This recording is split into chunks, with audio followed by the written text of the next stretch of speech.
መልካም ሰላም እንደምናችሁ አድማጭ ተመልካቾቻችን ይሄ ከኦኤምኤን በአማርኛ አንዳንድ ጊዜ የሚቀርብ የጋዲስራ በዶሪ ፕሮግራማችን ነው ዛሬ አንዳንድ ወቅታዊ ጉዳዮች ላይ ልንነጋገር ቀርበናል በዋናነት የምንነጋገርበት ጉዳይ ሰሞኑን እንደ አዲስ ብቅ ያለው የፍንፍኔ ጉዳይና የቁቤ አፋን ኦሮሞ ጉዳይ ሆናል ግን በአጠቃላይ የምናተኩርበት ኮንቴክስት ምንድነው ነባርና አዲስ የሆኑ አጀንዳዎችን የወያኔ መንግስት እንደ አዲስ ይዞ በመቅረብ ህዝቦችንና አንዳንድ ቡድኖችን ለማጋጨት ያደረገ ያለውን ጥረት ላይ እናተኩራለን ዛሬ በዚህ ጉዳይ ላይ ከኔ ጋር ሆነው ሐሳብ ለመስጠት የቀረቡት ፕሮፌሰር እስቄል ገቢሳና ጃዋር መሐመድ ናቸው እኔም ታና ሀብቴ ነኝ ከኛ ጋር ቆዩ ብለን እንጋብዛቸዋለን መጀመሪያ እስኪ ወደ አዲስ አበባ ስንገባ ሰሞኑን እየተስፋፉ ያሉ ከስልጣን ላይ ካለውን ቡድን ይሁን ከየትም ይሁን እየተስፋፉ ያሉ ከመስመር የወጡ ትክክለኛ አስተሳሰብን ያልያዙ ሐሳቦች ፍንፍኔን በተመለከተ እየተስፋፉ ነው በመጀመሪያ እሱ ላይ እንነጋገራለን ከዛ በኋላ ኦሮሚያ ራሱ የኦሮሞ ህዝብ ፍንፍኔን በተመለከተ ያለው ጥያቄ ምንድነው ለምንድነው ጥያቄስ የሚኖረው በፍንፍኔ ላይ ለየት ባለ መልኩ የሚለውን እናወራና የኦሮሚያ ጥያቄ ደግሞ የኦሮሞ ህዝብ ጥያቄ ደግሞ ሌሎቹን ህዝቦች ያስፈራል ወይ የሚለውን እናያለን ከዛ በኋላ ወደ ቁቤ ጉዳይ እናልፋለን የቁቤን ቀደም ተከተል በኦፒዲዮ የሚመራው የኦሮሚያ መንግስት አልፋቤቱን ኦርደሩን ድሮ ከነበረበት ቦታ አንስቶ ለመቀየር እየተዘጋጁ ነው ስለዚህ እሱንም ምን አይነት ስራ እንደሆነና ህዝብ በዚህ ጉዳይ ላይ ምን ማወቅ እንዳለበትና ምን እየተሰራ እንደሆነ እንነጋገራለን ከዛ በላይ ደግሞ የቁቤ ጉዳይ ለምን ትልቅ ነገር ይሆናል እንዴት የአልፋቤት ቀደም ተከተል የፖለቲካ ጉዳይስ ለምን ይሆናል ለምንስ ትልቅ ጉዳይ ይሆናል የሚሉ ነገሮችን አንስተን እናወራለን ከኛ ጋር ሆኑ ብዬ ጋብዛቸዋለሁ ፕሮፌሰር እስቄልና ጃዋር እንኳን ደህና መጣችሁ እሺ ወደ መጀመሪያው ጉዳይ እንግባ እስኪ ፍንፍኔን በተመለከተ ሰሞኑን በስፋት በተለያዩ ዌብሳይቶች ላይ በሶሻል ሚዲያ ላይ አንዳንድ አማርኛ ተናጋሪ ሚዲያዎችም እያወሩ ያሉት ጉዳይ አለ በተለይ የኦሮሞ ጥያቄን በተመለከተ የኦሮሞ ህዝብ በማያውቀው መልኩ ተቀርጾ በጣም በስፋቱ እየተወራ እንደሆነ ይታወቃል ምንጩ ምን እንደሆነ በሂደት እናወራለን እስኪ መጀመሪያ ወደ ዲቴይሉ ሳንገባ እነኚህ ሐሳቦች እስኪ በስፋት እየተወሩ ያሉ ኦሮሞ በፍንፍኔ ላይ የጠየቀው ጥያቄ ደግሞ በዚህ በኩል አዲስ አበባን ይጎዳል አገሪቷን ይጎዳል ተብሎ በስፋቱ እየተወራ ያለ ነገር እስኪ መጀመሪያ አጀንዳዎቹን እናንሳቸው ምን ምንድናቸው እስኪ ፕሮፌሰር እስቄል ካንተ ልጀምር አመሰግናለሁ ያለው ብዙ ነገር ነው የሚነገረው ስለ ፍንፍኔ ዝርዝሩን ወደ ኋላ ልንገባበት እንችላለን ነገር ግን ሁለት ነገሮች ማንሳት ፈልጋለሁ በዚህ ላይ አንደኛ ፍንፍኔ በኦሮሚያ ክልል ውስጥ ስላለ ኦሮሚያ በፍንፍኔ ላይ ያለው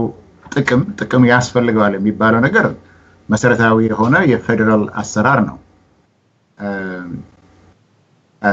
የአማራ ክልል በባህር ዳር ላይ ልዩ ጥቅም አለው ወይ የሚል ጥያቄ አይነሳም ወይም የትግራይ ክልል በመቀሌ ላይ ልዩ ጥቅም አለው የሚል ነገር አይነሳም የኦሮሚያ ዋና ከተማ ፍንፍኔ ነው እርግጥ ነው ፍንፍኔ የዓለም አቀፍ ድርጅቶች መቀመጫም ነው የኢትዮጵያም የፌደራል መንግስቱ መቀመጫ ነው ይሄ ከሌሎች ለየት ያደርገዋል ከኦሮሚያ አስተያየት ግን ማለት ከኦሮሚያ መንግስት ክልላዊ መንግስት አስተያየት ግን ዋና ከተማው ነው ስለዚህ ዋና ከተማው ውስጥ የተለየ ጥቅም አለ ወይ የሚለው ጥያቄ ገና ከመጀመሪያውም ሲነሳ መነሳት የሌለበት ጥያቄ ነው ለነዚህ ሁለት ምክንያቶች ካልሆነ በስተቀር የኢትዮጵያም የፌደራል መንግስቱ መቀመጫ መሆኑና የዓለም አቀፍ ድርጅቶችን መቀመጫ ከመሆኑ በስተቀር መነሳትም ያለበት ጥያቄ አይደለም ለምንድን ነው የኦሮሚያ ክልል በፍንፍኔ ላይ ጥያቄ ያለው የሚለው በዚህ ምክንያት ነው ልዩ ጥቅም የሚባለው እና ዋናው ነገር የሚፈራ ነገር መሆን አልነበረበትም ይሄ ነገር የኦሮሚያ ክልል በዋና ከተማው ውስጥ ወይም ክልሉ ከዋና ከተማው ጋር ያለው ግንኙነት በህግ እንደሚወሰን በህገ መንግስቱ ውስጥ የተደነገገ ነገር ነው ይሄ ነገር ለ25 ዓመት በህግ መውጣት ነበረበት አልወጣም ነገር ግን በፍንፍኔ ውስጥ የሚኖሩ ሰዎች በተለያዩ ፕሮፓጋንዳዎች ምክንያት ፍርሃት እንዲኖራቸውና ይሄ ህጋዊ የሆነ ህገ መንግስታዊ የሆነ ተገቢ የሆነ በሌሎች የአገሪቱ የፌደራል ዩኒትስ ውስጥ የማይነሳ ጥያቄ ቢነሳ መከራ ለምን እንደሚሆን ለመገመት አያዳግትም ምክንያቱም ይሄ ችግር አለና ነው ነገር ግን መታወቅ ያለበት አሁን ለምንድን ነው ይሄ ነገር የመጣው የሚለው ጥያቄ ነው ያነሳው አሁን የመጣው ከአለፈው 2 ዓመት በኋላ የኢህአዴግ መንግስት በኢህአዴግ መራሹ መንግስት ከፍተኛ ችግር ውስጥ ገብቶ ነው ያለው ስለዚህ በጦር ኃይል ያልቻለውን በፕሮፓጋንዳ ህዝብን ከህዝብ ጋር በማጋጨት የኦሮሚያ መሰረታዊ የሆነ ጥያቄ የማያስነሳ ጥያቄ በሚነሳ የመብት ጥያቄ በሚያነሳበት ጊዜ ሌሎችን ለመግፋት ሌሎችን ለማጥፋት ለራሱ ብቻ እንደሚሰራ አድርጎ ማቅረብ አንድ ተስፋ የቆረጠ መንግስት የሚያነሳው የፍርሃት ጥያቄ ነው ስለዚህ በአጠቃላይ በአሁን ሰዓት ይሄ ነገር መነሳቱ በዝርዝሩ ውስጥ አንገባ እንዳልከው መነሳቱ ይሄንን ነው የሚያመለክተው የመንግስት ዴስፐሬሽን ነው የተቻለውን የሚችለውን ነገር ሁሉ የላከበት ነው ሁለተኛው ነገር ደግሞ እነዚህ ፕሮፓጋንዳዎች በየቦታው ተነስተው ስላለ ቀድሞው የነበረ ፍርሃት በህዝብ ዘንድ አለ በትክክል አለመገለጹ የኦሮሚያን ጥቅም በትክክል የሚገልጽ አካል አለመኖሩ ይሄንን የሚያረጋግጥ አካል ከፖለቲካ ውጪ በሆነ መንገድ የህዝብ መብት ምን መሆኑን ያወቀ በንግግር በመግባባት በመቻቻል እንዳይሰራ ለህዝብም የሚገልጽ አካል አለመኖሩ ነው የሚመስለኝ ስለዚህ በአጠቃላይ ተስፋ የቆረጠ መንግስት የሚያደርገው ስራ ነው አንድ ሁለተኛ ደግሞ ያለውን ነገር የሚገልጽ ህዝብ አለመኖሩ በእነዚህ ምክንያት ነው እቺን ቀዳዳና እቺን ሁኔታ ተጠቅመው የፖለቲካ ዓላማን ለማራመድ የሚፈልጉ ወገኖች ስላሉ ነው የሚመስለኝ ጃዋር እስኪ ወደ አንተ ልምጣ እነኚህ የተስፋፉ በስፋት እየተወሩ ያሉ ሐሳቦች ፍንፍኔን በተመለከተ በተለይ ከቅርብ ቀናት ወደዚህ የአማርኛ ተናጋሪ የጽሁፍና የድምጽ የምስል ኢንፎርሜሽን እየተስፋፋ ነው እስኪ ይዘታቸው ምንድነው እስኪ ምንድነው የኦሮሞ ህዝብ ጥያቄ ነው ብሎ ሳይቀርጻቸው ወይ ደግሞ የኔ ፍላጎት ነው ብሎ ሳይናገር በስፋት እየተወሩ ያሉ ጉዳዮች ምንድናቸው እስኪ ለምንድነው የተነሱት እነኚህ ጉዳዮች I think መነሻው እንግዲህ እንደሚመስለኝ የዛሬ ሳምንት ነው ከ10 ቀን በፊት ጠቅላይ ሚኒስትሩ ነቀምቴ ላይ ንግግር ሲያደርጉ በፍንፍኔ ላይ የኦሮሚያ ክልል ያለው ልዩ ጥቅም ማለትም በፌደራል ህገ መንግስት አንቀጽ 49/5 ላይ የተቀመጠው ፓርላማው የዘንድሮ አመት ስራውን አጠናቆ ለክረምት ከመበተኑ በፊት ማለትም ከሰኔ 30 በፊት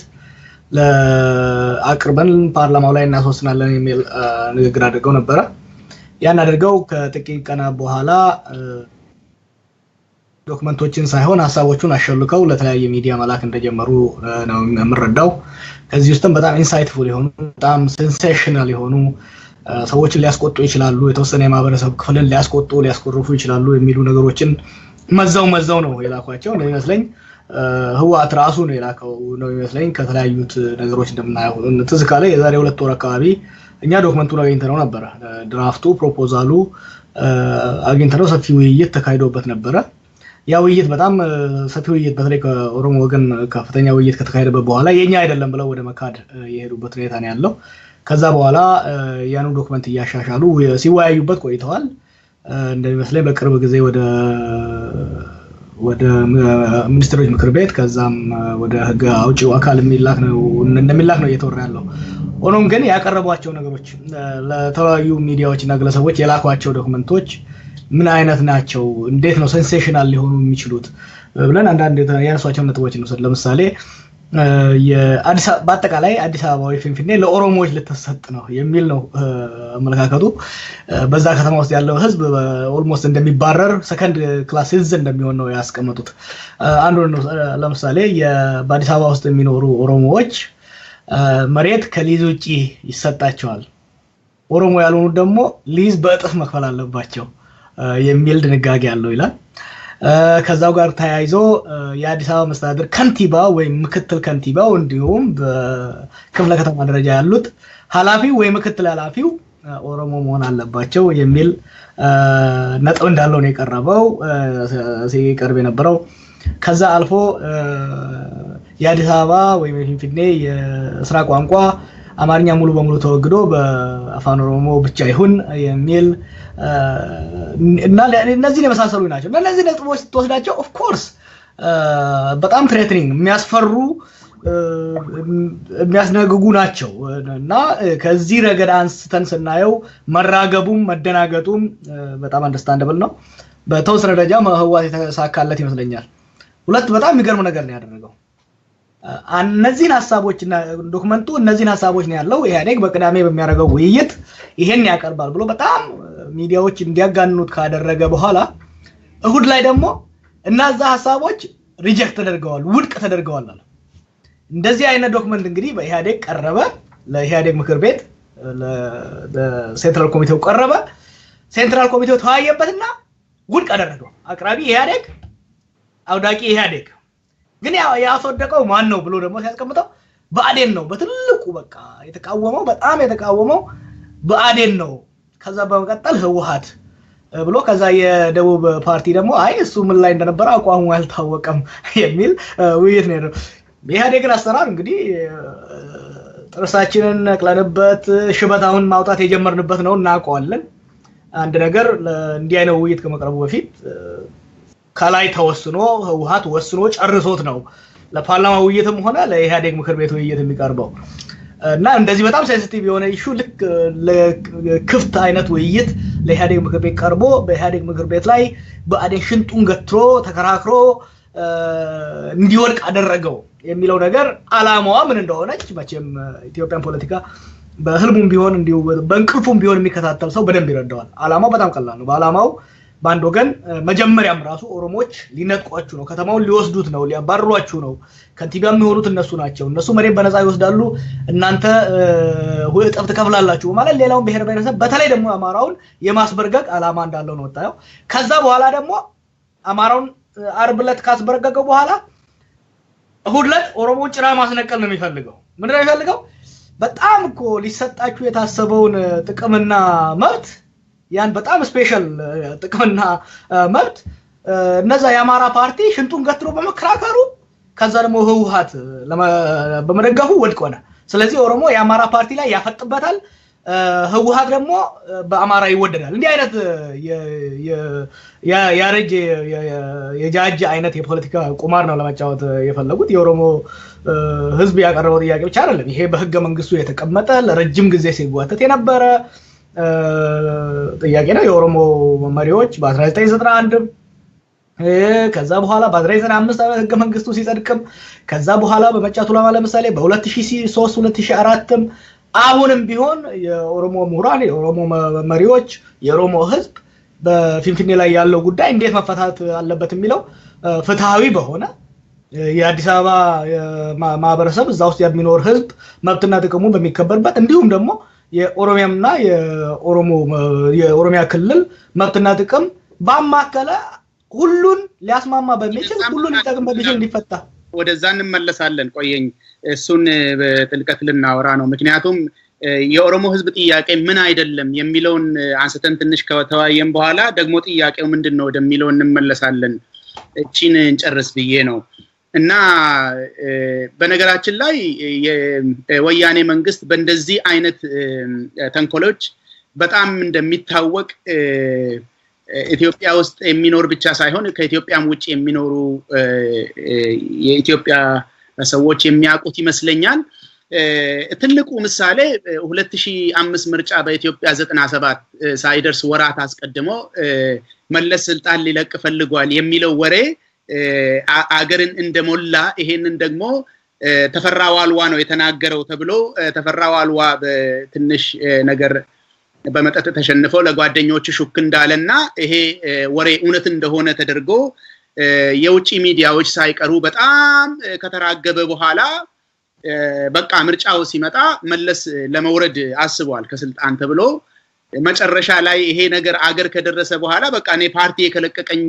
ሄዳለሁ ግን ፓርቲ አለቀቀኝም በሚል ነገሩ በዛው ተዘጋ ማለት ነው በራሳቸው ሚዲያ ተናግረው ሰውን የማሰሙትን ነገር ሰው የሚሰማውን ሚዲያ ፈልገው ማሽለኩ እሱ በጣም የሚታወቅ ነገር ነው እስኪ ወደ ኮንቴክስቱ እንምጣ እነኚህ ጉዳዮች በምን ኮንቴክስት ነው የሚታዩት በምን ርዕስ ስር ነው የሚታዩት እንደዚህ አይነት ውጥንቅጡ የወጣ ባለቤቱ ሳይናገር ለህዝቡ እንደ ጠላት የሚቆጠር መንግስት ነኝ ብሎ ህዝብን እየገደለ የሚኖረው አካል አጀንዳዎችን እየቀረጸ ለአንዱ ሚዲያ እየጎረሰ አንዱን እየገፋ አንዱን እያመጣ የሚሄድ አገርን የሚመራበት ሁኔታ በምን ስር ነው የሚታየው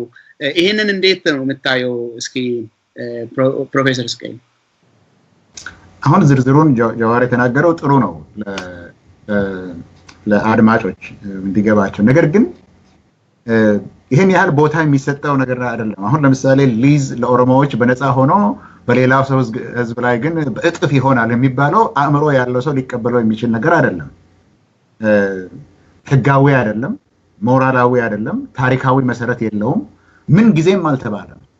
በ1991 ላይ አልተባለም የኦሮሞ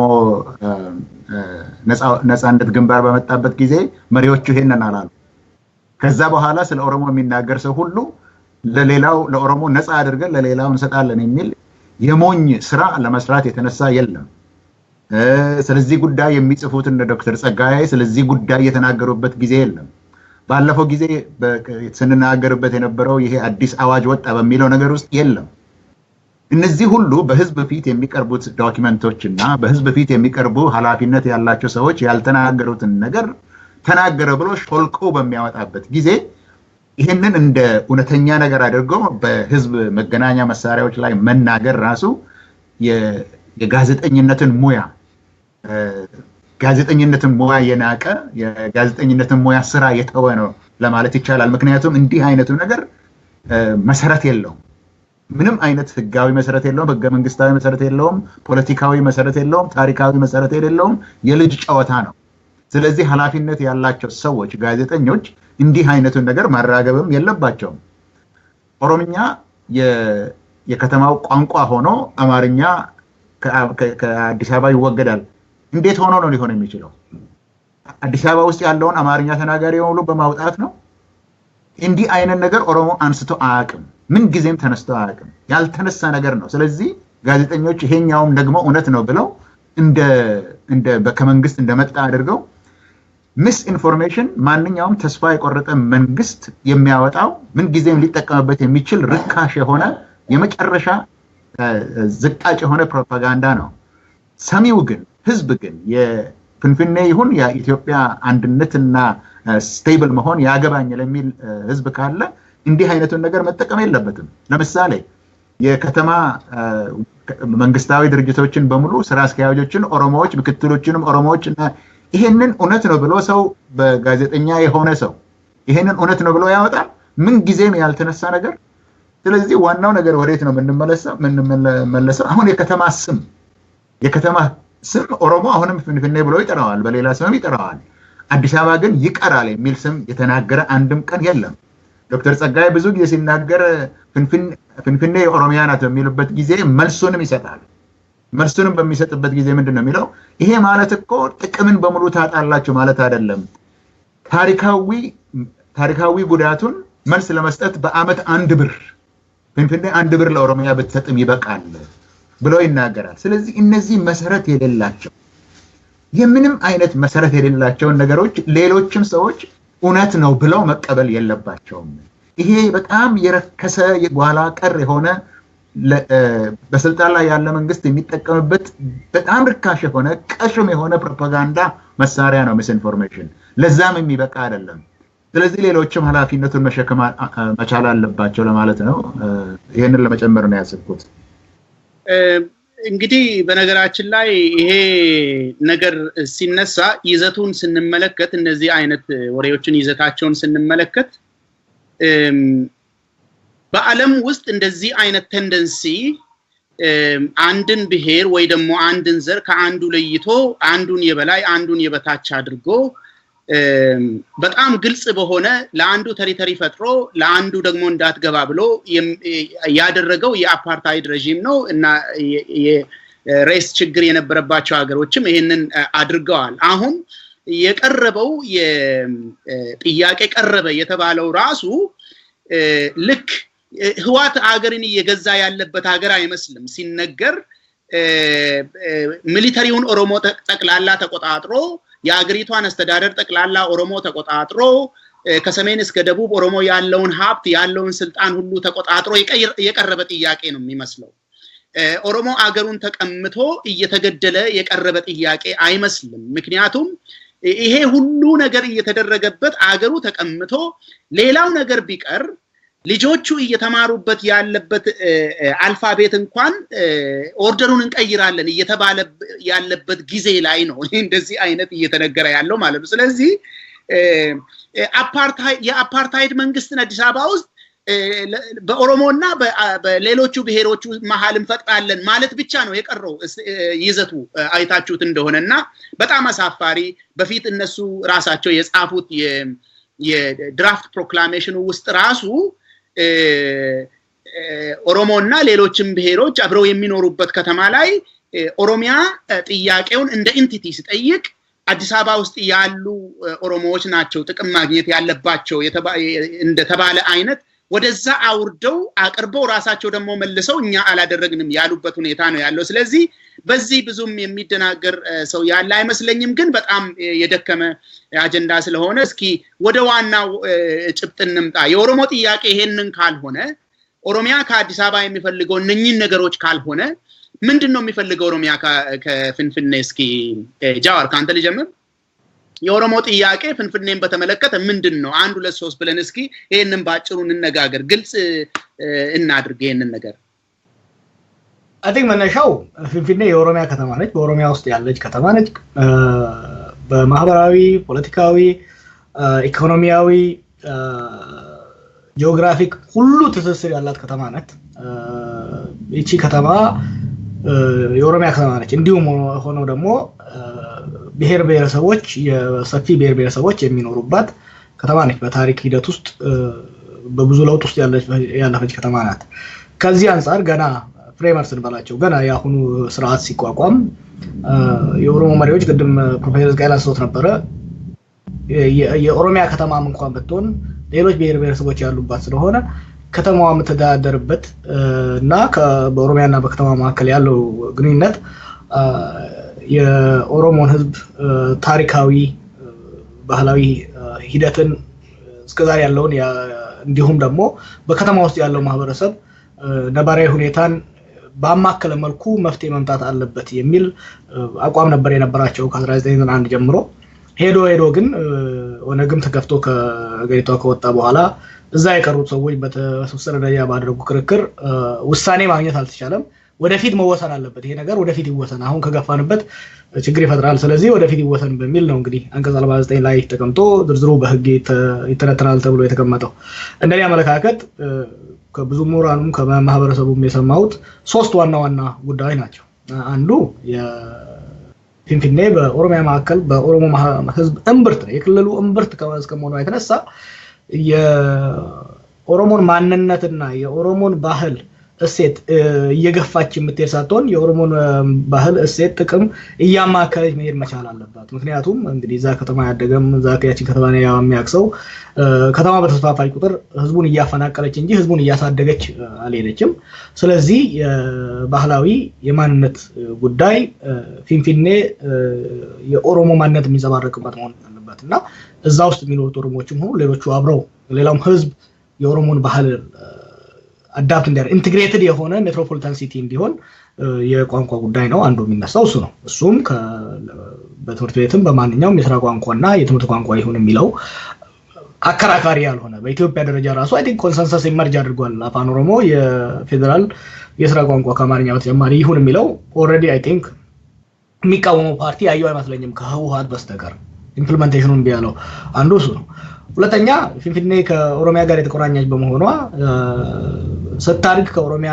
አብሮት ያሉ የኦሮሚያ ክልሎችም አብረው ማደግ ስላለባቸው የሪቬኒው ሼሪንግ የኢንካም ሼሪንግ የኢኮኖሚ ጥቅም አለ። ሶስተኛው እንግዲህ የአስተዳደራዊ ነው። ምክንያቱም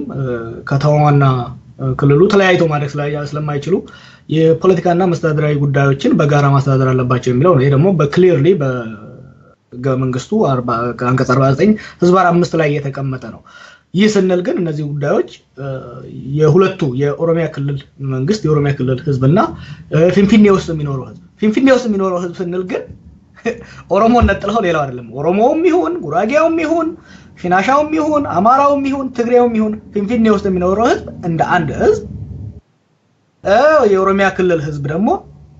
ኦሮሚያ ውስጥ ኦሮሞ ብቻ አይደለም የሚኖረው የአማራ ህዝብ አለ የሶማሌ ህዝብ አለ ሌላው ህዝብ የሁለቱ ክልል we are talking about two political entities negotiate አድርገው ለሁለቱ የሚሆን መፍትሄ ማምጣት አለባቸው የሚል በኦሮሚያ ሳይድ የቀረቡ ብዙ ፕሮፖዛሎች ነበሩ በተለያየ ጊዜ እነዚህ ሶስቱን ነገር ያካሄደ ነው። ባህላዊ ፖለቲካዊ ወይም ደግሞ መስተዳድራዊና ኢኮኖሚያዊ ጥቅሞች ናቸው። እንግዲህ ፕሮፌሰር እስቄል ፍንፍኔን በተመለከተ የኦሮሞ ህዝብ ጥያቄ የኦሮሚያ ጥያቄ ምንድነው የሚፈልገው ህዝቡ ከፍንፍኔ? ሰፊ ጥያቄ ነው።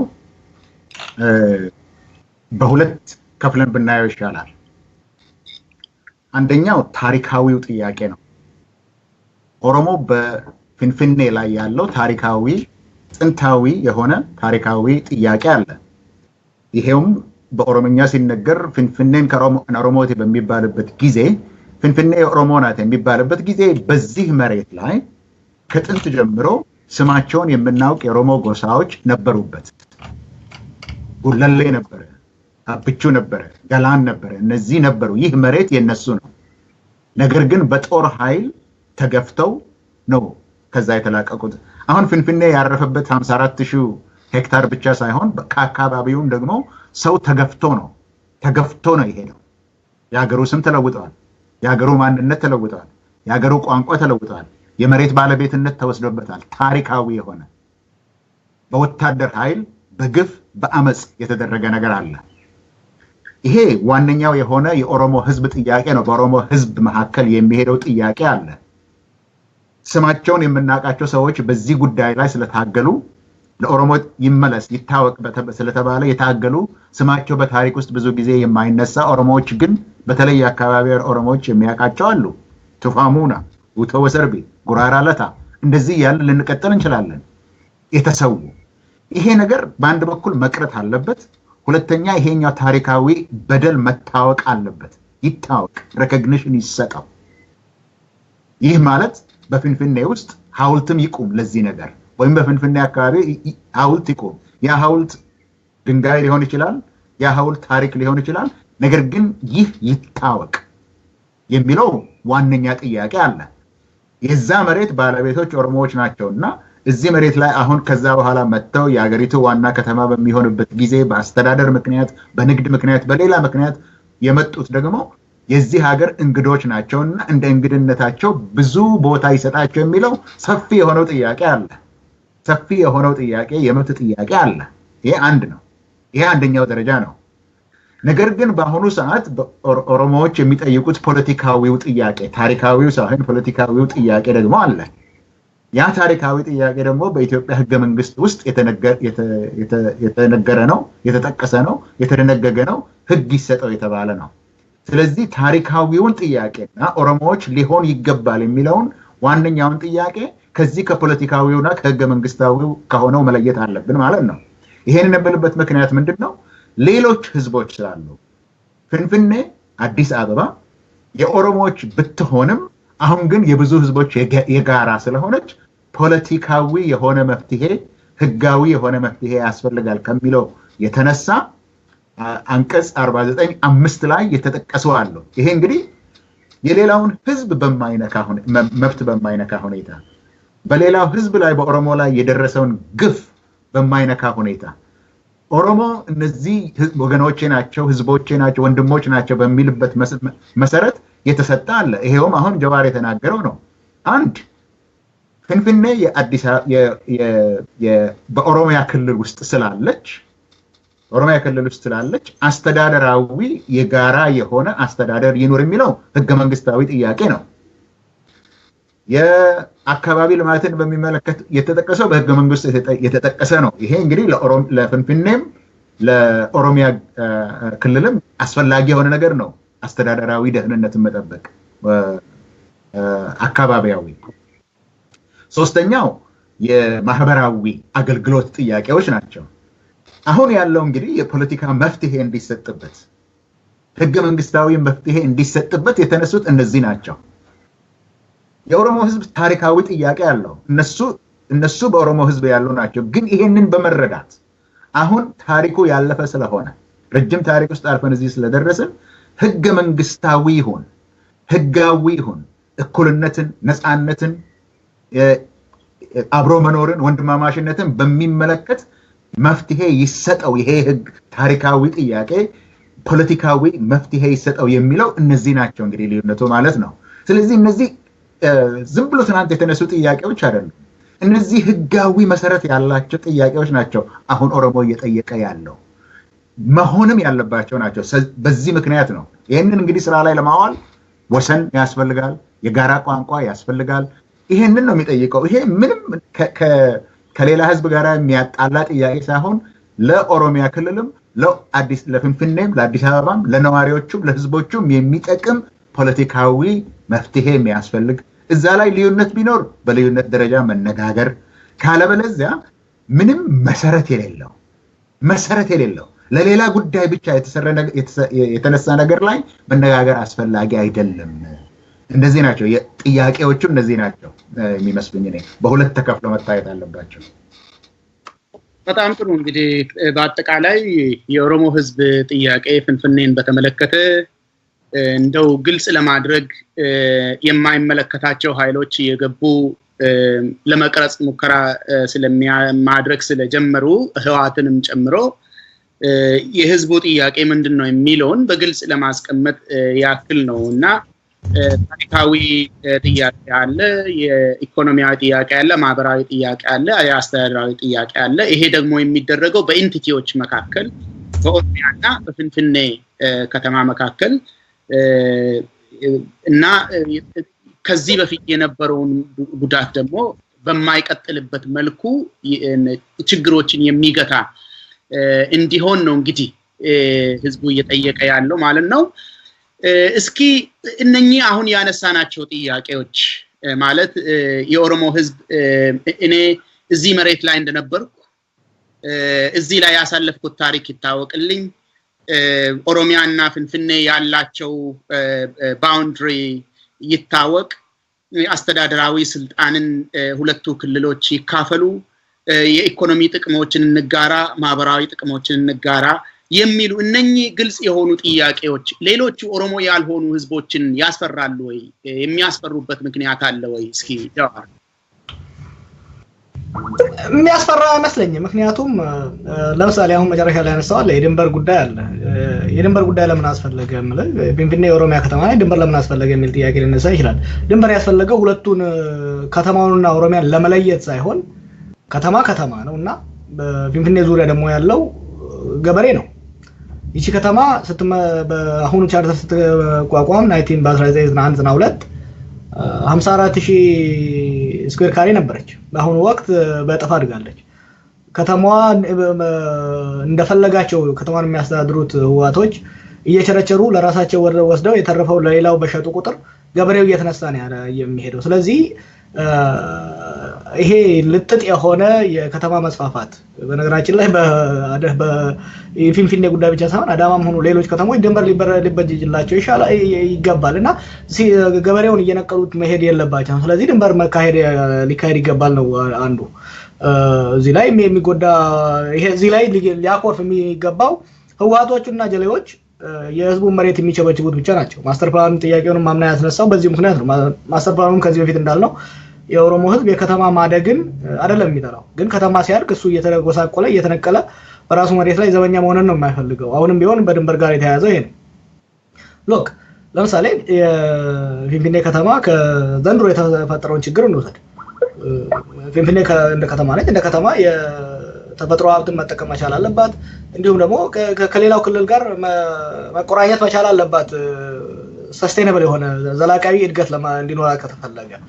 የሰንዳፋን ጉዳይ እንውሰደው የቆሼን ጉዳይ እንውሰደው ከትክክለኛ የሆነ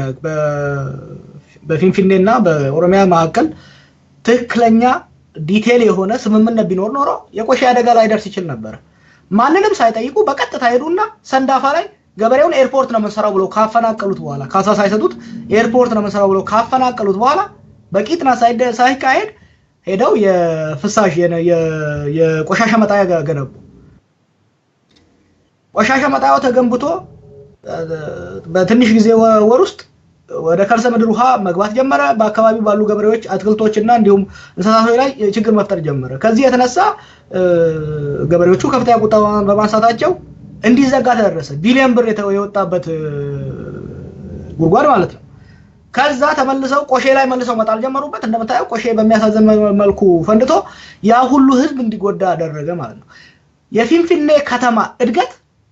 ከኦሮሚያ ጋር የተያያዘ ነው ይሄ አይላንድ አይደለም ደሴት አይደለችም ፊንፊኔ ታሪካዊ ሁኔታው ራሱ እንቶ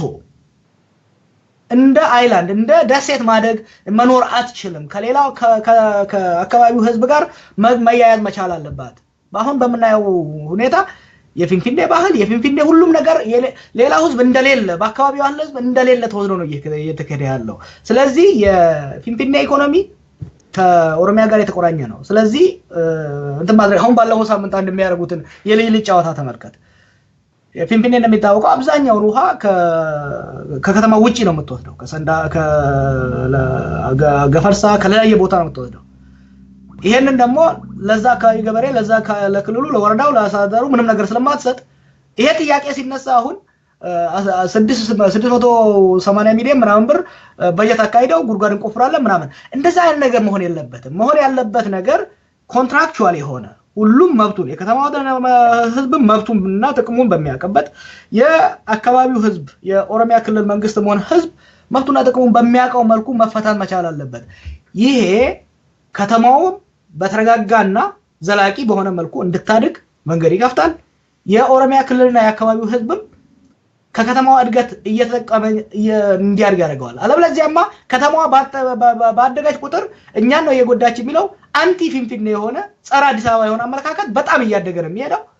በፊንፊኔ ውስጥም ጸረ ህዝብ በጸረ ጎረቤት የሆነ አመለካከት እያደገ ነው የሚሄደው ስለዚህ በሁለቱ መካከል ያለው ግንኙነት በደም መፈታት መቻል አለበት ፊንፊኔ በነገራችን ላይ ይሄ ለባህር ዳር የሚሰራል ለመቀሌም ይሰራል አንዳንዴ ህዝብ የሚያስተዳድሩ ስልጣን ላይ ያሉ ሰዎች ከተማው ስለሚኖሩ ብቻ ስለሌላው ህዝብ ደንታ የሌላቸው ሁሉ ነው የሚያስመስልና ያንተን ጥያቄ ለመመለስ ይሄ ጉዳይ መፈታት የኦሮሚያ ክልል ጥቅምና መብት በፊንፊኔ ላይ እንዲሁም ራሱ የፊንፊኔ ራሱ ከኦሮሚያ ጋር ያላት ግንኙነት ሪሌሽንሺፑ በህግ ዲፋይን ተደርጎ ክሊር በሆነ መልኩ የጋራ መስተዳደር ቢቀመጥ ለፊንፊኔ ውስጥ ለሚኖረው ህዝብም ለኦሮሚያ ህዝብም ጥቅም እንጂ ጉዳት ያለው አይመስልኝም ጥሩ እንግዲህ እንደዚህ ህዝብን የማስፈራራት አንዱ ህዝብ የጠየቀውን ጥያቄ ወስዶ በሌላ መልኩ በመቅረጽ ሌሎቹን ህዝቦች ማስፈራራት ዛሬ የተጀመረ ነገር አይመስልኝም የምታስታውሱ ከሆነ 2015 ላይ ገና ከጊንጪ ተነስቶ ሌሎች አካባቢዎች ላይ ኦሮሞ ፕሮቴስት መዛመት የጀመረ ጊዜ የኮሙኒኬሽን ጽፈት ቤት የውጪ ሚዲያዎች ሲጠይቁት የህዝብ ጥያቄ ነበረ አሁን ግን ወደ ኤትኒክ ኮንፍሊክት ሄዷል ነገርየው ብለው በግልጽ የተናገሩበት ሁኔታ ነው የነበረውና በዚህ ባለፉት 2 አመታት ይሄንን የሚያክል ትልቅ እና ሰፊ የሆነ እንቅስቃሴ የነበረበት ጊዜ ብሔርን ለይቶ አንድም ሰው ያልተጠቃበት ሁኔታ እንዳለ እንግዲህ ህዝቡ ነው የሚያውቀውና ነገር ግን በፊት እነሱ ይሄ ነገር ባጭሩ እንደ በፊቱ ይቆማል ብሎ ስላሰቡ የበፊቱን ስትራቴጂ ነው መጠቀም የጀመሩት ምንድነው ይሄ ነገር በቃ የህዝብ ጥያቄ ሳይሆን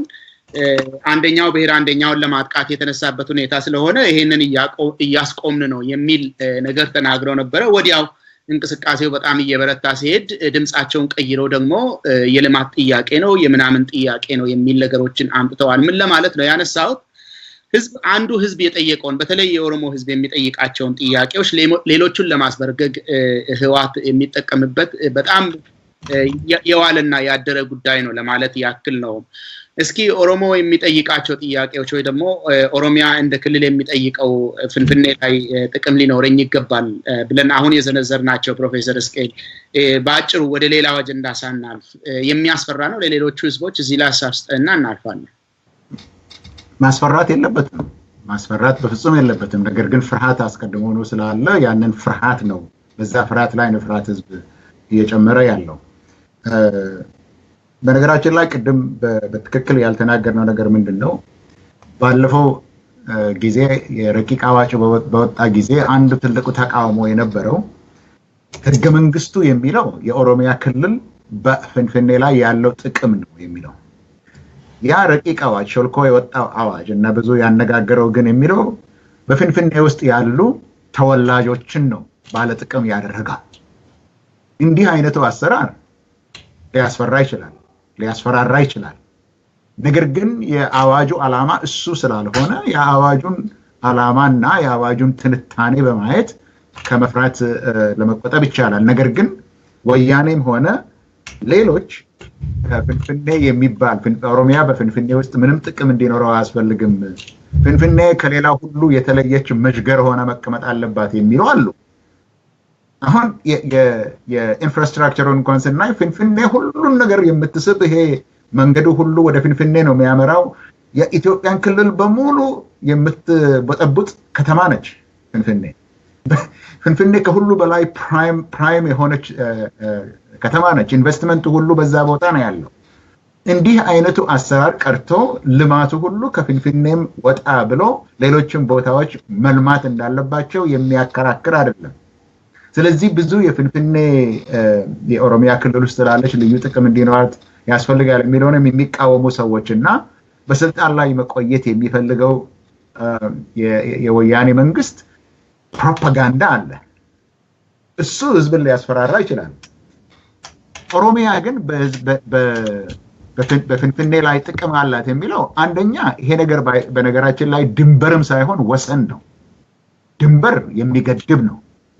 ወሰን ግን ያሳያል ማለት በሁለቱ መካከል መንቀሳቀስም እንዳለ ህዝቦች ሊገቡ እንደሚወጡ ይቻ የአስተዳደር ወሰን ነው እንጂ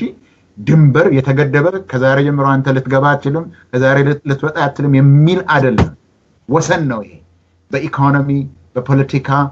በባህል በተለያየ ነገሮች የተያያዘ ነው ማለት ነው ወሰን ነው እዚህ ላይ ያለው ለአስተዳደሩ ግን ይጠቅም ዘንድ ለአሰራር ግን ይጠቅም ዘንድ ለአፈጻጸም ግን ይጠቅም ዘንድ ወሰን ይኖር ነው ፍንፍኔ ዝም ብላ በሌሎቹ ከሌሎቹ እየተጠቀመች ሌሎች ግን ሳይጠቀሙ ይሄ ኦሮሚያ ብቻ አይደለም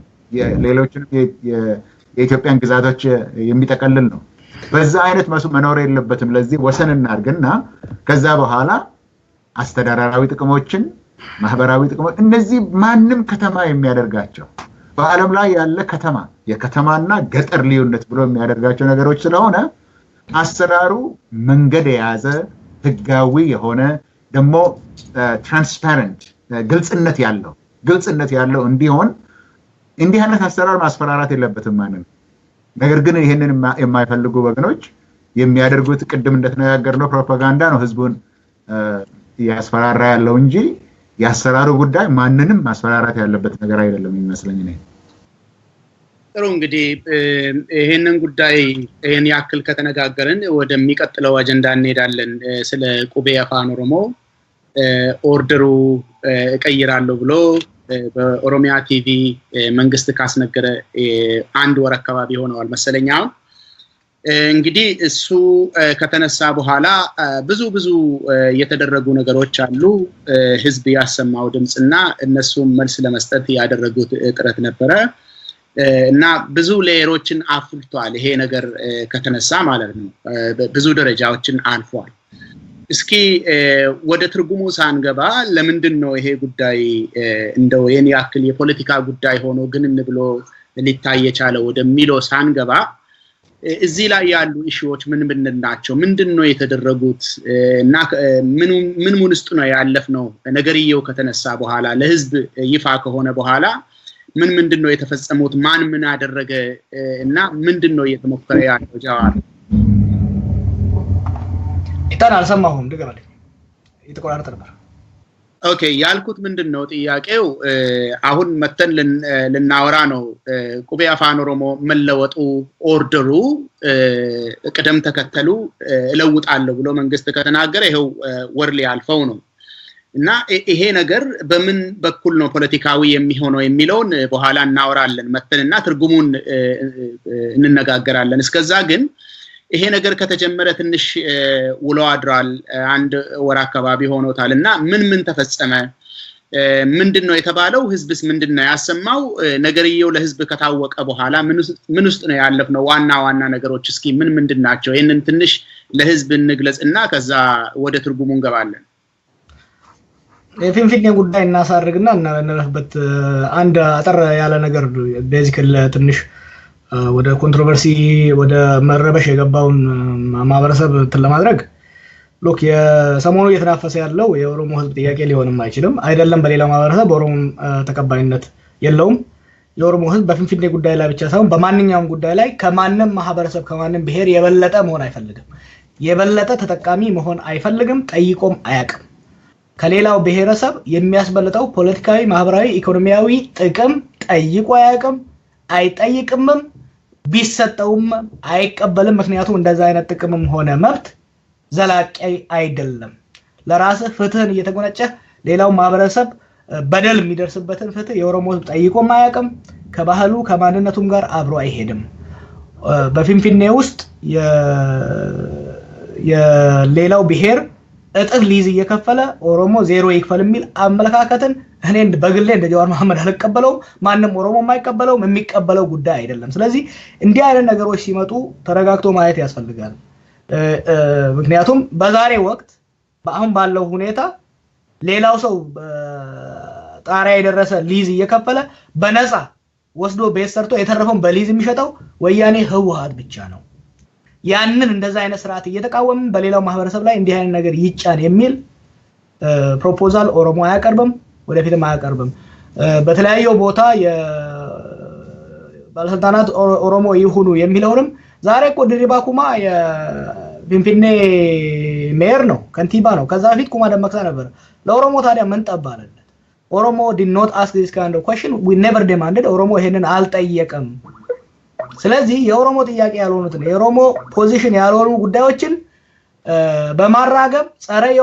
ኦሮሞ የሆነ አመለካከትን ማራገብ ለኦሮሞ ማይጠቅምም ለሌላ ማህበረሰብ ማይጠቅምም ያጋጫል እንጂ በፊንፊኔ ጉዳይም ሆነ በማንኛውም ጉዳይ ላይ ኦሮሞ የሚያቀርበው ፕሮፖዛል ሁሌ ሞደስት ነው ሁሌም የራሱንም ጥቅም አማክሎ የሌላውን ጥቅምም ባገናዘበ መልኩ ነው የሚያቀርበው ወደፊትም መቅረብ ያለበት በዚሁ መልኩ ነው ይሄንን ማወቅ የፈለገ ማንኛውም ሰው የኦሮሞ ምሁራን የሚጽፉትን በ1992 እስከ 95 የነበሩ ቃለ ጉባኤዎችን የኦሮሞ ተወካዮች ምን እንዳሉ ማገናዘብ ያስፈልጋል ስለዚህ ይሄንን የሚያራግቡ ሰዎችም ጥንቃቄ ማድረግ አለባቸው ወደ አስፈላጊ ነገሮች ውስጥ የቃል መልሱ እንዳይገቡ ማለት በዚህ ቋጫዋለሁ ከቁቤ ጋር ተገናኝቶ ሁለት ክርክር ነው ያለው አንደኛው እንግዲህ ማንኛውም ቋንቋ ፊደላት አሉት እነዛ ፊደላት የሚሄዱበት ኦርደር አለ የሚሄዱበት ውጣውረድ አለና አማርኛ ለምሳሌ ሀለሃ መመርሃ ያለ ነው የሚሄደው እና በዛ ሂደት ነው የምትሄድበት በአፋን ኦሮሞም አባጫዳ ያልከ ነው የምትሄደው አሁን በቅርቡ የወጣው ምንድነው ትምርቱን ከዚህ በፊት ከኤቢሲዲ ቀርጦ ከአባጫዳ ቀርጦ ከመሐከል እንዲጀመር የሚያደርግ ኮንትሮቨርሲ ነው ከዛ ያወጣው ከዛ ከወጣ በኋላ ግን ብዙ ነገር ሲመረመር ሁለተኛና ሶስተኛ ሰፋ ያሉ ችግሮች እየታዩ መጡ አንደኛው ይሄ ለውጥ ሲደረግ ካሪኩለም ሙሉ በሙሉ መለወጡ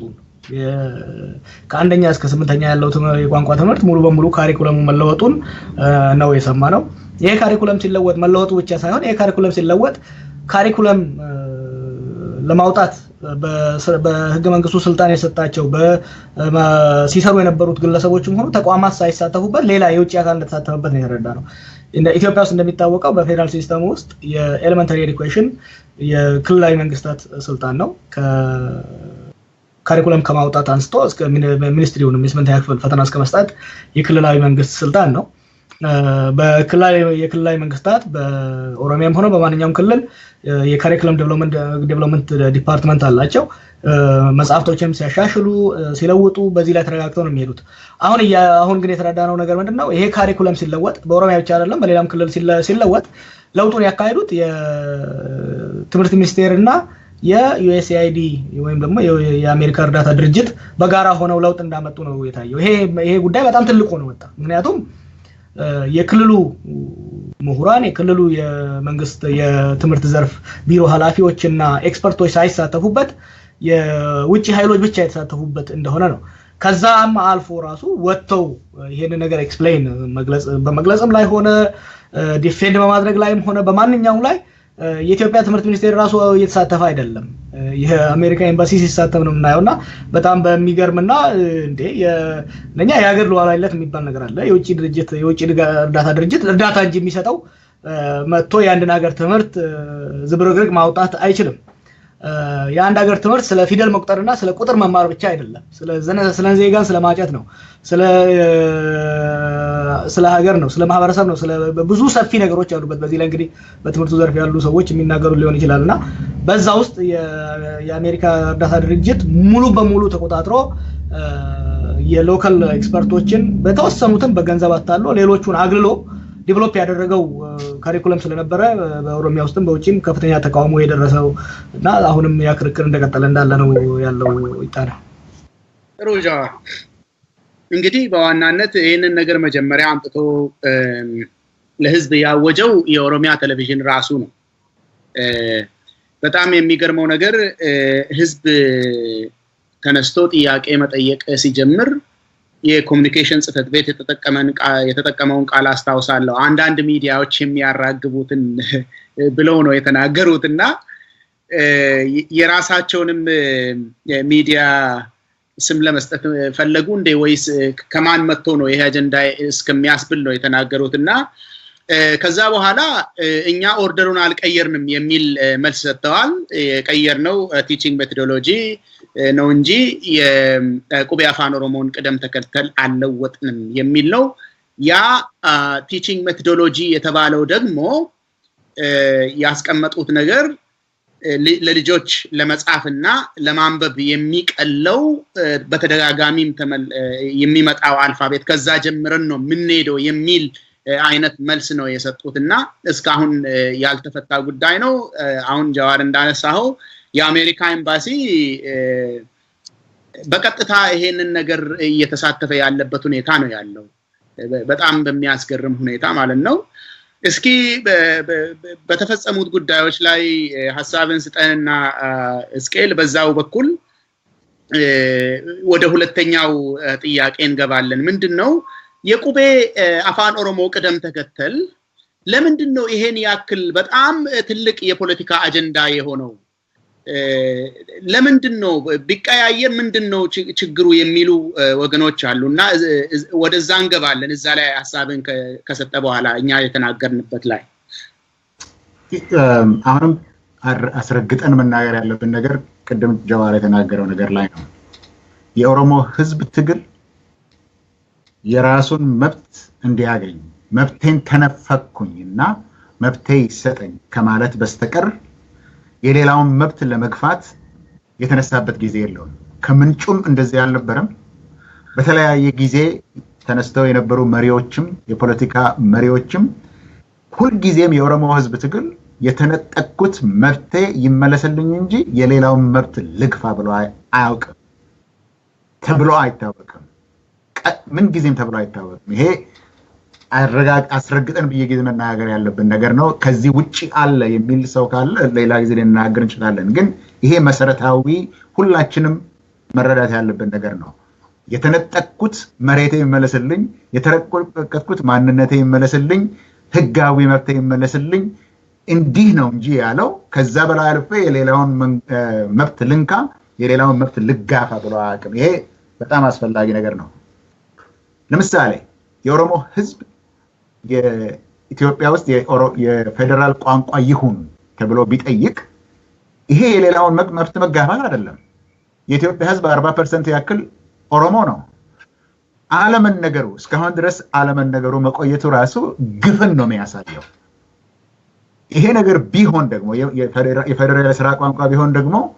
ፍትህን ነው እንጂ የሚያሳየው ማንንም መጋፋትን አያሳይም። ስለዚህ ኦሮሞ ጥያቄው ይሄ ነው፣ በዚህ መልኩ መታየት አለበት ነው። የዚህ የቁቤ ነገር ለሌሎች ሰዎች በተለይም ደግሞ የቅደም ተከተሉ ተለወጠ የሚባለው ነገር የልጆች ጨዋታ ነው፣ ምንድነው የፈለገውን ነገር ቢሆን ብለው ሊሉ ይችላሉ። የኦሮሞ ህዝብ እንደዚህ አያየውም። ቅርታ የዚህ ሁሉ መሰረት የሆነው የማንበብ ችግር ነው አይደለም? ማንበብ ችግር አለ። ማንበብ ስላልቻሉ ስለዚህ የሜቶዶሎጂ ችግር እናድርግ ነው የተባለው። አንደኛ የማንበብ ችግሩ የታየበት በኦሮሚያ ክልል ብቻ ሳይሆን በሌላ ፊደልም የሚጽፉ አካባቢዎች ነው።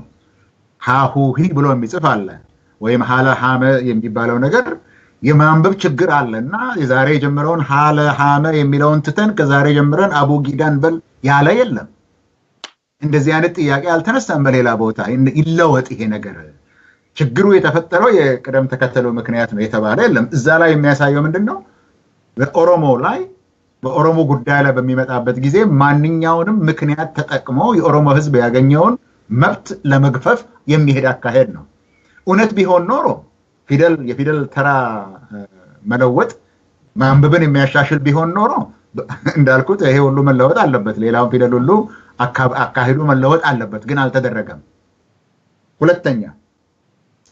ይሄ ነገር በቀደምም ተነጋግረናል። ይሄ አሁን መታየት ያለበት ቅደም ተከተሉ የሜቶዶሎጂ ለውጥ ብቻ ሳይሆን ቀደም ብሎ የተነገረው በኦሮሚያ ቲቪ ላይ የተነገረው እንደተለወጠ ኤክስፐርቶቹም መጥተው እንደተለወጠ ይሄ ደግሞ አስፈላጊ እንደሆነ ነው አስቀድመው ያሉት። ነገር ግን መጽሐፍት ታትመዋል። በዚህ አዲስ ቅደም ተከተል መጽሐፍት ታትመዋል። መጽሐፍቱ ውስጥ ኮንቴንት አለ። በዛ ውስጥ ታሪካዊ ሰዎች አሉ፣ ከተሞች አሉ፣ ታሪክ አለ። ይሄ ሁሉ ተለውጧል። ስለዚህ መታየት ያለበት ይሄ የካሪኩለም ለውጥ ልጆች የሚማሩት ነገር አሁን ኤል ላይ መጀመራቸው አይደለም፣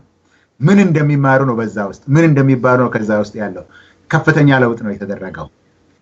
ሶስተኛ የቋንቋ ሳይንሱን ለምን በኤቢሲ ወይም በላቲን ፊደል መጻፍ እንዳለበት ወደ ጎን ልተው፣ እሱ አስፈላጊ አይደለም። የራሱ ታሪክ አለው፣ ተነግሮ ያለቀ ነገር ነው። እሱን ወደ ጎን ትተን እሱን ይሄ የቋንቋውን ሳይንስና የታሪካዊ በደሉን ነገር ወደ ጎን ብንተው አሁን ጀዋር እንዳለው ይሄንን ለውጥ የካሪኩለም ለውጥ ለማድረግ የውጭ ሀገር መንግስት ወይም የኢትዮጵያ ትምህርት ሚኒስቴር አስጠንተው ለውጥ በሚያመጣበት ጊዜ አንደኛ የፌደራሉን አሰራር የሚቃወም ነገር ነው። የሌላ ነገር ጣልቃ ገብነት የሚያመጣ ነው። በዚህ ጉዳይ ላይ ኦሮሞዎች ብቻ ሳይሆን ሌሎችም ኢትዮጵያውያን ይሄ ነገር የእናንተ ጉዳይ አይደለም ብለው የውጭ ሀገርን ጣልቃ ገብነት መቃወም ግዴታ ነው የሚመስለኝ። ኦሮሞ የሚቃወመው ይሄንን ነው፣ ጣልቃ ገብነትን ነው የሚቃወመው። በአንድ በኩል ላይ ቁቤ ለኦሮሞ ህዝብ የህዝብ ትግል ምልክት ነው። ይሄንን እንደፈለገ ማንም ካድሬ ወይም የመንግስት ቢሮክራት የሚለውጠው ከሆነ ህዝብ ለረጅም ዘመን የታገለለትን የህዝቡን የትግል ዋጋ የሚያሳጣ ነው የሚሆነው። ከበዛ አይነት ነው የሚታየው ከኦሮሞ ዘንድ። እንዲህ አይነቱን ነገር መለወጥ እንደፈለገ መለወጥ የሚችል የፖለቲካ ካድሬ መለወጥ የሚችል ከሆነ የህዝብን ትግል ድል እንደመቀማትም ነው በኦሮሞ ዘንድ የሚታየው። ስለዚህ ጉዳዩ የታሪኩ የፊደል ቅደም ተከተል ብቻ ሳይሆን ታላላቅ ነገሮች አሉ በዚህ ጉዳይ ውስጥ። የኦሮሞን ህዝብ የሚያስቀይሙ አካሄዳቸው የሚያስፈሩ ነገሮች ስላሉ ነው የኦሮሞ ህዝብ የሚቃወመው። በዚህ ምክንያት ነው እንጂ የፊደል ተከተል ብቻ አይደለም። እሱም ቢሆን በሌላ ቦታ ያልተደረገው፣ በሌላ ክልል ያልተደረገው ለምንድን ነው በኦሮሞ ላይ ተፈጻሚነት የሚሆነው? እንዲህ አይነት ነገሮች የፍትህ ጉዳዮችን ያነሱ ናቸው። ይሄ ነገር በዚህ አይነት ነው መረዳት ያለብን ለማለት ነው። በጣም ጥሩ ጃዋር ወደ አንተ መጣለው ከዛ በፊት አንድ ሐሳብ ልስጥና ትቀጥላለህ ይሄ የቁቤ አፋን ኦሮሞ ጉዳይ በነገራችን ላይ ለአፋን ኦሮሞ አዶፕት ሲደረግ ለትምህርትም ለፍርድ ቤቶችም ለአስተዳደርም ለሁሉም ነገር በጽሁፍ ላይ ስራ ላይ አዶፕት ተደርጎ ስራ ላይ ሲውል በነገራችን ላይ የሽግግር መንግስት ጊዜ የተቀረጸ ነገር አይደለም ከዛ በፊት በጣም የቆየና የዋለ ያደረ ያለቀለት ጉዳይ ነው ለምን ተመረጠ ወደሚለው በኋላ ወደ ባጭሩ በኋላ ላይ እንመለስበታለን ነገር ግን አሁን አንዳንድ ሰዎች ላቲን ነው የምንለው ብዙውን ጊዜ የላቲን አልፋቤት ነው የምንለው ነገር ግን አፋን ኦሮሞ አሁን የሚጠቀምበት አልፋቤት ከኤ እስከ ዜድ ያሉትን 26 ፊደሎችን ብቻ አይደለም ከራሱ ድምጽ ጋር ከራሱ ፎኔቲክስ ጋር እንዲሄድ ተደርጎ ሊንግዊስቶች የሰሩት ጉዳይ ነው ወደ 56 ይደርሳሉ መሰለኝ ድምጾቹና ይሄ አሰራር ይሄ ቅደም ተከተል ከህዝብ ሳይኮሎጂ ጋር የተያያዘ የራሱ የጽሁፍ ታሪክ ያለው የጽሁፍ ታሪክ ስል ምንድነው አፋን ኦሮሞ ኢቮልቭ ሲያደርግ ኢቮልቭ ያደረገ ሲመጣ አጻጻፉ የራሱ የሆነ ታሪክ አለው እና መጨረሻ ላይ የተደመደመበት ሁኔታና አንድ ጄነሬሽን የተቀረጸበት ቅደም ተከተል ነው ይሄ ነገር ያለው ማለት ነው ቅድም እስኬል የህዝብ ድል ምልክት ነው ያለበት ምክንያት ለዚህ ይመስለኛል ምክንያቱም የኦሮሞ ህዝብ ለዘመናት ሲታገል መጀመሪያ ላይ አምጥቶ ሲታገል የነበረለት አጀንዳ አንዱ የቋንቋ ጉዳይ ይሄ ቋንቋ ጉዳይ ደግሞ ሲደመደም በዚህ ነገር ነው የተደመደመውና ይሄ አልፋቤት ተመርጦ ለኦሮሞ ድምጽ የሚመች ሁሉንም ድምጾች እንደዚህ ተደርጎ የተቀረጸና ከሰው ሳይኮሎጂ ከህዝቡ ታሪክ ጋር ከህዝቡ ባህል ጋር ተያይዞ የተቀመጠ ነገር ነውና ይሄንን ሄዶ በአንድ ጀንበር እኔ መስሎኛል ብሎ አንድ ሰውዬ ከሶፍትዌር ኮምፒውተር ላይ ጭኖ እኔ መስሎኛል ኤል በብዛት ይመጣል ብሎ የሚቀይረው ጉዳይም አይደለም ግን ችግሩ ምንድነው በኦሮሚያ ውስጥ የህወሓት ተወካይ የሆነው ኦህዴድ ራሱ የኦሮሞ ህዝብ ሳይኮሎጂ እንደ ድርጅት መረዳት ስለማይችል ነው ብዬ ነው እኔ የምተረጉመው ምክንያቱም ከኦሮሞ ህዝብ ትግል ውስጥ የተወለደ ፓርቲ ይሄንን አይሞክረውም ምክንያቱም የህዝቡን ህመም ስለሚያቀው የህዝቡን አስተሳሰብ ስለሚያቀው ከህዝቡ ሳይኮሎጂ ጋር የተያያዘና በጣም ፖለቲካሊ ሴንሲቲቭ የሆነ ጉዳይ ይሄንን አይሞክረውም ነገር ግን የድርጅቱ አመጣጥም ውሎውም ቅርጹም ፖሊሲውም ሌላ ቦታ ስለሆነ የኦሮሞ ሳይኮሎጂን የሚወክል ነገር አይደለም ህዝቡ ደግሞ ያመመው ፕራይመሪሊ ያመመው ህዝቡ ይሄ ቅደም ተከተል ሲነካ ከታሪኩ ጋር የተያያዘ ከባህሉ ጋር ከሳይኮሎጂ ጋር የተያያዘ ነው ባይነኝ በዚህ ላይ እስኪ ሐሳብን ስጠንና ወደሚቀጥለው እንሄዳለን ጃዋር አይ ቲንክ ትልቁ ነገር የኦሮሚያ ችግር ብቻ አይመስለኝም እንግዲህ ለረጅም ጊዜ በአጠቃላይ በኢትዮጵያ አክቲቪስቶችም በውጪም በተለይ በትምህርቱ ዘርፉ ያሉት የሚነሳ ከጊዜ ወደ ጊዜ እየተበላሸ የመጣው የኢትዮጵያ ትምህርት ጥራት ጉዳይ በጣም አሳሳቢ እንደሆነ ነው ከመጀመሪያ ደረጃ እስከ ዩኒቨርሲቲ ድረስ የትምህርት ጥራት በጣም ያቆለቆለ መምጣቱን በተደጋጋሚ ሲነገር ነበር ምንድነው የሆነው ይሄ ጥናት በተለይ ይሄ አሁን USAID ኢግራው early grade reading assessment የሚባለው ጥናት በኢትዮጵያ ውስጥ በ2010 እንደ ኢሮፓን አቆጣጠር ነው የተደረገው ያ ጥናት ለምን የተደረገው ያ ጥናት ምንድነው ያሳየው የሚለውን አይ ቲንክ ወደ ኋላ መለስ ብለን መዳሰስ አስፈላጊ ነው ይህ መንግስት ከመጣ ወዲህ የምዕራቡ ዓለም አሜሪካኖችና አውሮፓኖች በጣም ብዙ ገንዘብ ነው ለተለያዩ ዘርፎች በእርዳታ እና በበደር ሲሰጡ የነበሩት በተለይ በትምህርት ዘርፍ በጤና ዘርፍና በኢንፍራስትራክቸር ዘርፍ ብዙ ገንዘብ ነበር ሲደርስ የነበረው ከአፍሪካ አንደኛ እርዳታ የምታገኝ ሀገር እስከመሆን የደረሰችበት ይሄ እርዳታ ከጊዜ ወደ ጊዜ እየጨመረ እንዲሄድ ያስቻለው መለስ ዜናዊ ሲያደርጋቸው የነበሩት ስልቶች ናቸው እነዚህም ፈረንጆች በቁጥር እንደሚያምኑና ቁጥር ማሳየት በቂ እንደሆነ ስላየ ብዙ ስራዎች ብዙ ነገሮችን ነው የሸወዳቸው አንዱ የትምህርት ቤት ቁጥሩ በጣም ነው የጨመረው ኢትዮጵያ ውስጥ እያንዳንዱ ቀበሌ ትምህርት ቤት እንዲኖረው ደሳሳ ጎጆን ብትኖር ትምህርት ቤቶች ጨመሩ ከዚህ ጋር ተያይዞ የተማሪው ቁጥር በጣም ጨመረ ትምህርት ቤት የሚጀምሩ ተማሪዎች ቁጥር በጣም እየጨመረ ነው የመጣው ኢንሮልመንት ምንለው በጣም እየጨመረ መጣና ምዕራብ ያሉት ትዝ ይለኛል እኔ ኮሌጅ ምናምን ዩኒቨርሲቲ ባነበርኩበት ወቅት እዚህ በተለይ በዴቨሎፕመንት ስተዲ በተለያየ ላይ እንደ ትልቅ ኤግዛምፕል እንደ ትልቅ ምሳሌ እየቀረበች ያለችው የነበረችው ሀገር ኢትዮጵያ ነች በትምህርት ዘርፍ ተአምር ሰራች እየተባለ ሲቀርብ ነበር የኢትዮጵያ አክቲቪስቶች ስኮላሮችም እንዲሁም ደግሞ ሌሎችም ጥያቄ ማንሳት ጀምሩ ኦኬ ይሄ ቁጥር ውሸት ነው ባይባልም ራሱ እንዴት ነው በዚህ ባጭር ጊዜ ውስጥ 95% የሚሆኑት ተማሪዎች በትምህርት ገበታ መድረስ የቻሉት at what cost ምንድነው ሌላ ቁጥሩ ጨመረ ግን የቀነሰ የጎደለ ነገር አለ ወይ ተብሎ ሲመረመር በተለይ ደግሞ በዚህ ትምህርት ስርዓቱ ያለፉ የሚመጡት ዩኒቨርሲቲ የሚገቡት ተማሪዎች በጣም ኳሊቲያቸው የወረደ መሆናቸው እየታየ ሲመጣ ጫና ተፈጠረባቸው በዩኤስኤአይዲዎች ላይ ስለዚህ ጥናት ሲያደርጉ 3ኛ እና 4ኛ ክፍል ካሉ ተማሪዎች ውስጥ ቤዚክ የሆነ በአቨሬጅ በአለም ደረጃ በማዕከላዊ ደረጃ ማንበብ የሚችሉት በጣም ጥቂት እንደሆኑ ነው የተረዱት ይሄ በኦሮሚያ ብቻ አይደለም በሁሉም ክልል እንዲህ አይነት ችግር እንዳለ ነው የተረዳው ማለት ነው በጣም ትምህርቱ በጣም እንደሾቀ በጣም እንደወረደ ነው አንደርላይን ያደረጉት ለዚህ የትምህርት መዳከም ለትምህርት ኳሊቲ ጥራት መዳከም ምንድነው ችግሩ ተብሎ ሲታይ አንዱ የመምህራን ብቃት ማጠር ማነስ እንደሆነ ነው የሚያሳየው ይሄ ጥናት የራሳቸው ጥናት ነው የመምህራን ብቃት ማነስ የማንበብ ለንባብ የሚሆኑ ማቴሪያሎች ቴክስት ቡክም ሊሆን ይችላል የተማሪዎቹ አንድ መጽሐፍ ለብዙ ተማሪዎች ከመሰጡ የተነሳ ተማሪዎቹ በቂ መጽሐፍ አለመኖሩ በቂ አዲሽናል ወይም ደግሞ ሰፕሊመንተሪ ንባብ አለመኖሩ በአንድ ክፍል ውስጥ ብዙ ተማሪዎች መኖራቸው እና እነዚህ አይነቶችን ነው እንደ ዋና ለትምህርት በተለይ ለማንበብ ክህሎት ማነስ እንደ ትልቅ ምክንያት ያቀረበው ይሄ ጥናት ይሄ ነው ስለዚህ ይሄ ከሆነ ምክንያቱ እንደ መፍትሄ መሆን ያለበት የመምህራንን ጥራት መጨመር ነው በአንድ ክፍል የሚተማሩ ተማሪዎችን ቁጥር ማሳነስ ነው የመጽሐፍን ሰፕላይ የመጽሐፍን አቅርቦት መጨመር ነው ይሄን ከማድረግ ይልቅ የከሪኩለም ለውጥ ነው ያደረጉት ትምህርቱ የታመመው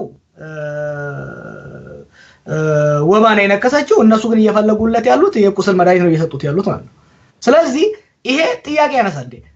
ፈረንጆቹም ሆኑ ዩኤስኤአይዲዎችም ሆኑ የትምህርት ሚኒስቴር ለምንድነው ትልቁን በሽታ ተጣው ለጉንፋን መድኃኒት እየፈለጉ ያሉት የሚለው ነው የሚያመጣውና ወደ አፋን ኦሮሞ ሲመጣ ደግሞ ኦፍ ኮርስ ፖለቲካሊም ሴንሲቲቭ ስለሆነ ብዙ ነገሮችም ከዛ ጋር ተያይዘው ስላሉ ከዚህ ጋር ተያይዞ የሚመጣ ነገር አለ ከዛ ደግሞ ይሄንን ወደ ስራ ለመተርጎም ይሄንን በማንበብ ላይ ያተኮረውን መፍትሄ እናቀርባለን ሲሉ ምሁራኖችን ሳያወያዩ ትምህርት ቢሮውን ሳያሳትፉ በድብቅ የተወሰኑ ሰዎችን በገንዘብ ገዝተው ካወያዩ በሚስጥር ነው ይሄ ነገር ወደ ስራ የገባው ይሄ ነገር ወደ ስራ ይሄ አዲሱ ካሪኩለም ወደ ስራ ከተጀመረ አንዳንዶቹ 4 ዓመት ይላሉ አንዳንዶቹ 3 ሴምስተር ይላሉ ግን ከዚህ ጊዜ በኋላ ነው ሚዲያ ላይ ደረሰው ለምን ነው በሚስጥራዊነት የተሰራው ዩኤስኤአይዲ ደግሞ በኢትዮጵያ ውስጥ በኦሮሚያ ውስጥ ያንድ ትምህርትን ካሪኩለም የመቆጣጠር የመለወጥ የመበወዝ ስልጣን ማን ሰጠው የሚለው ከዚህ ጋር ተያይዘው የሚመጡ ጉዳዮች አሉና የፌደራል ስርዓቱም ሆነ ወያኔዎችም ቢሆን ይሄን የሚያደርጉበት ኦፍ ኮርስ የመምህራንን ጥራት መጨመር ትልቅ ገንዘብ ይጠይቃል እነሱ ግን ቁጥሮችን እየጨማመሩ ከዚህም ለጠፍ እያደረጉ ህዝቡን ሸውደው የመሄድ ፍላጎት ስላላቸው ነውና ይሄ ፕሮቴስት ይሄ ተቃውሞን ሲነሳም ከፍተኛ መደናገጥ በማድረግ ራሳቸው መልስ ከመስጠት ይልቅ ከፈረንጆቹ ጀርባ ተቀምጠው ፈረንጆቹን እያስወተወቱ ያሉበት ሁኔታ ነው ያለው ይታና ጥሩ እንግዲህ ይሄ የቁቤ አፋን ኦሮሞ ጉዳይ ቅድም እንዳነሳውት የቁቤ አፋን ኦሮሞ ጉዳይ ብዙ ትግልን ከጠየቀ በህዝቡ ታሪክ ውስጥ ብዙ ትግልን የጠየቀ ነገር ከሆነ ከህዝቡ ማንነት ጋር ተያይዞ እየተገነባ የመጣ ነገር ከሆነ ከኦሮሞ ብሔርተኝነት ጋር በጣም የተያያዘ ጉዳይ ከሆነ አሁን ይሄንን ኦርደሩን እናፋልሳለን የሚለው ነገር በህዝቡ ማንነት ላይ የተቃጣ ነገር ነው ማለት ነው ፖለቲካል ሴንሲቲቪቲ ያለውም ለዚህ ነው የኦሮሞ ብሔርተኝነት ላይ የተቃጣ ነገር ነው የኦሮሞ እንቅስቃሴ የመሩ የተሳተፉ ዋጋ የከፈሉ ሰዎች ማንነት ላይ የተቃጣ ነገር ነው ባይነኝ እኔና ልክ እንደ አዲስ አበባ ማስተር ፕላን አዲስ አበባውን ለምሳሌ የ100 ኪሎ ሜትር ራዲየስ ከተማ ነው የምትሆነው ተብሎ ፕሮፖዝ ሲደረግ መቼም እንደዚህ አይነት ከተማ ይወለዳል ብሎ አይመስለኝም ኦሮሚያን ሁለት ቦታ መቁረጥ ፐርፐዙ ኦሮሚያን ሁለት ቦታ መቁረጥ ካልሆነ ማለት ነው እንደዚህ አይነት ከተማ ሊወለድ አይችልም አገር ነው የሚሆነው እንጂ ወይ ክፍለ ሀገር ነው የሚሆነው ወይ ክልል ነው የሚሆነው እንጂ ከተማ ሊሆን አይችልም 100 ኪሎ ሜትር ራዲየስ ተወልዶም የሚያውቅ አይመስለኝም እንደዚህ ከተማ ስለዚህ የቁቤ አፋን ኦሮሞም ጉዳይ ባተረጋገሙ በእርምጃው በተለይ በድብቅ መምጣቱ ልክ እንደ ማስተር ፕላን ተደብቆ ድንገት መታወጁ የኦሮሞ ህዝብ ለዘመናት የገነባው ማንነት የገነባውን የቋንቋ ባለቤትነት መብት የህዝቡ ድል ላይ የተቃጣ ነገር ነው ብዬ ነው ማስበው በዚህ ላይ ሐሳብ የምትሰጡ ከሆነ አንዳንድ ድል ሰጣችሁና ይሄንን ፕሮግራም ወደ ማጠቃለል ነው የምንሄደው ፕሮፌሰር ስቄል አዎ የፍንፍኔ ጉዳይ የመሬትና የማንነት ጥያቄ ነው የቁቤ አፋን ኦሮሞ በላቲን የመጽሐፍ ጉዳይ የትምህርትና የማንነት ጥያቄ ነው የመሬት ጥያቄ የምንልበት ጊዜ ለኦሮሞ ማንነቱ ከመሬት ጋር መያያዙ ለሌላው ህዝብ ባይገባም ለኦሮሞ ህዝብ ይገባዋል ነገር ግን ማንነትን ከመለወጥ ጋር የተያያዘ ለብዙ ከመቶ ዓመት በላይ ሲሰራ የነበረበት መሬትን ቀምተው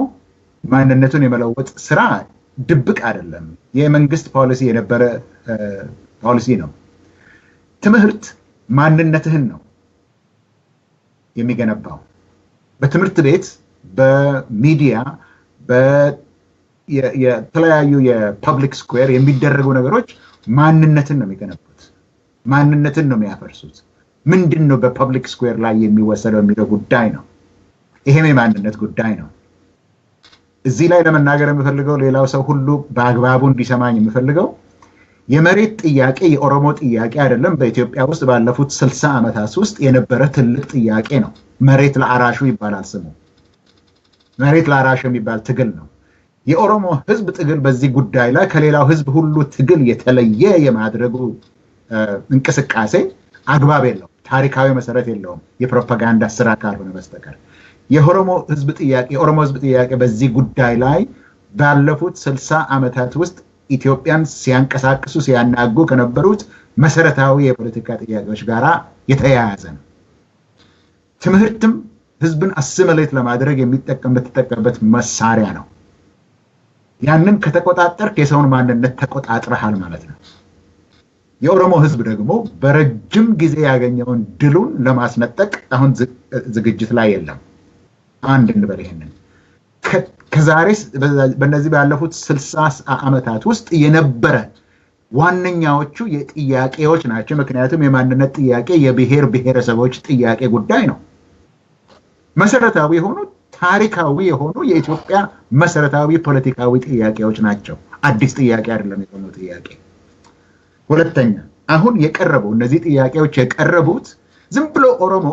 የሌለ መጠየቅ የሌለበትን ጥያቄ አይደለም የሚጠይቀው ያለው እነዚህ ህገ መንግስታዊ ጥያቄዎች ናቸው አሁን ህገ መንግስቱን አልቀበልም ልትል ትችላለህ ህገ መንግስቱ ለኔ አዋጣኝ ለማለት ይችላል አሁን ግን አገሪቱ የምትተዳደሩበት ሰነድ ይሄ ህገ መንግስት ነው በዚህ ህገ መንግስት ላይ የተመረኮዘ ጥያቄ ነው ህዝቡ እየጠየቀ ያለው እነዚህ የመሬት ጥያቄ የማንነት ጥያቄ ማን እንደሚቆጣጠረው ማን ኮንተንቱን እንደሚቆጣጠር የዛ ጥያቄ ነው ይሄ ደግሞ መሰረታዊ የሆነ ማንም ህዝብ የሚያነሳው የፖለቲካ ጥያቄ እንጂ ዩኒክ የሆነ ከዳር የመጣ ጥያቄ አይደለም ፖለቲካዊ ጥያቄ ነው ለመጨመር የምፈልገው በእነዚህ ሁለት ነገሮች ላይ የተያያዙት ደግሞ በዚህ በማንነት ጉዳይ ላይ ነው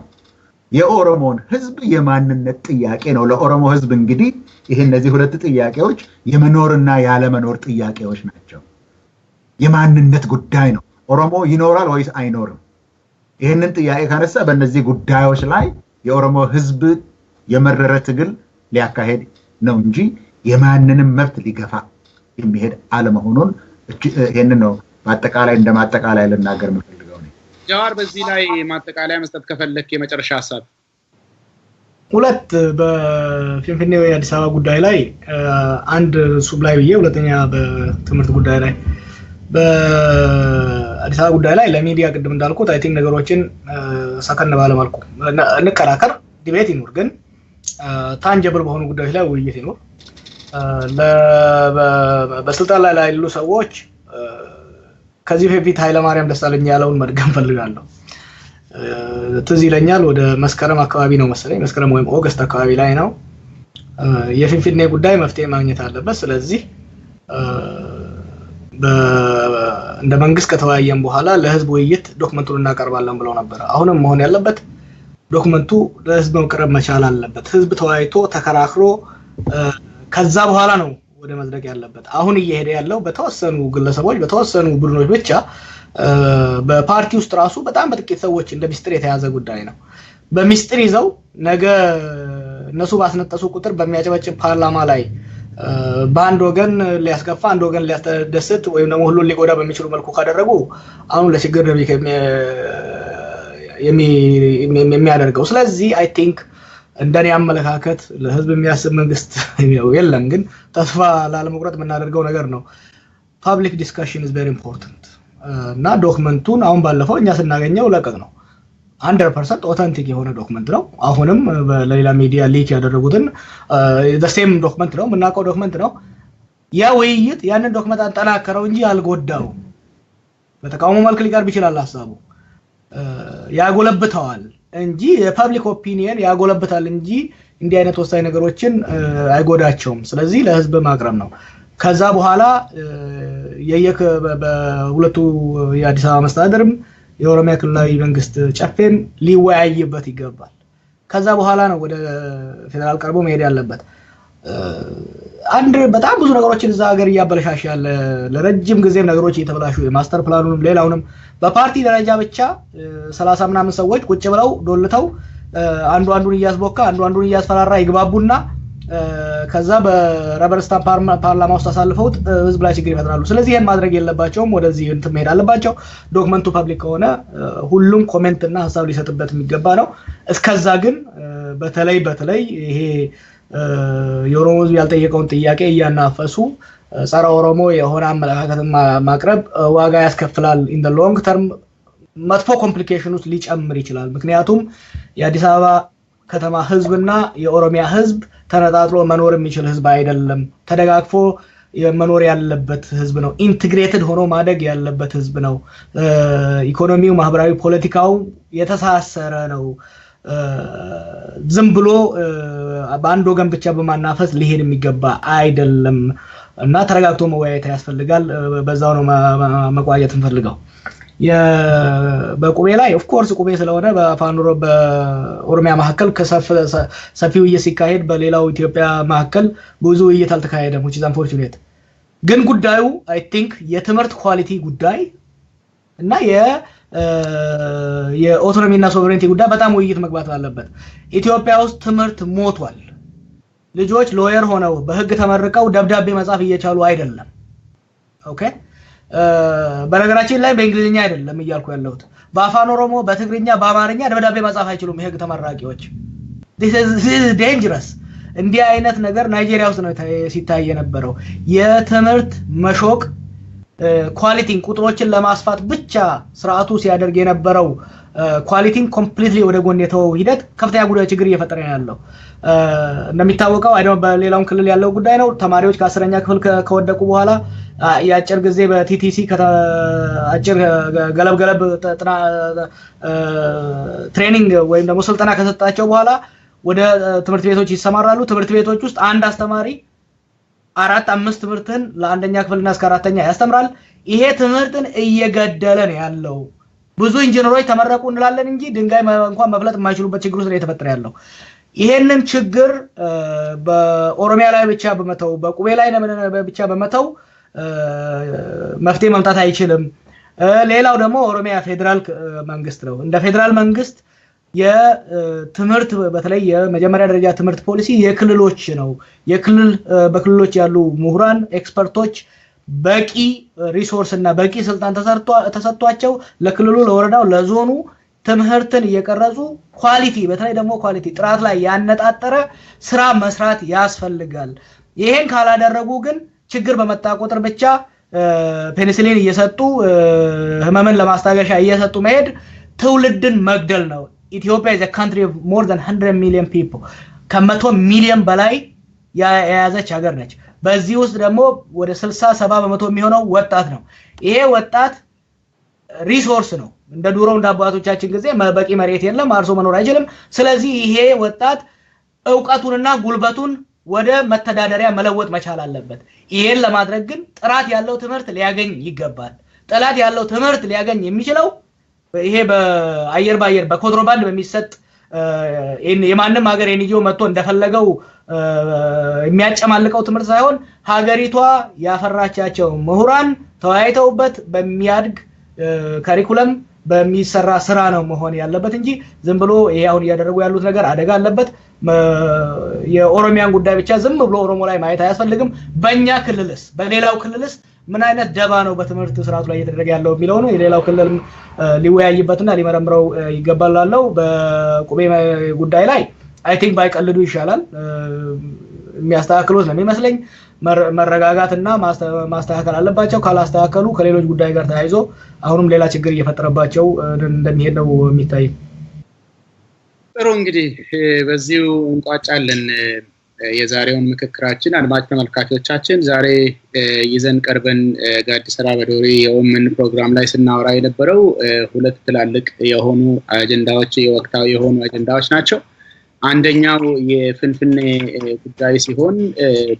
የኦሮሞ ህዝብ ጠየቀ ተብሎ የኦሮሞ ህዝብ ሳይጠይቅ ሲናፈሱ እየተናፈሱ ያሉ ወሬዎችን የተነጋገርንበት የማፍራት ሐሳብ የመስጠት ጉዳይ ነው ያደረግነው ሌላው ደግሞ የኦሮሞ ህዝብ ወይ ደግሞ ኦሮሚያ ራሱ በፍንፍኔ ላይ ምን አይነት ጥያቄ ነው ያለው የሚሉትን ነገሮች ነው እዚህ ውስጥ አንስተን የተነጋገርንበት ሌላው ደግሞ መጨረሻ ላይ የተነጋገርንበት ስለ አፋን ኦሮሞ ቁቤ አፋን ኦሮሞ ቅደም ተከተል የመለወጥ እንቅስቃሴ ያመጣቸው ችግሮች ላይ ነው ሐሳባችን የሰጠን ከኔ ጋር ዛሬ ቀርበው የተነጋገሩት ፕሮፌሰር እስቄል ገቢሳና ጃዋር መሐመድ እኔ ምታኔ ሀብቴ ነኝ በተመሳሳይ ፕሮግራም እስክንገናኝ እንግዲህ ሰላም ሁኑልን ጨርሰናል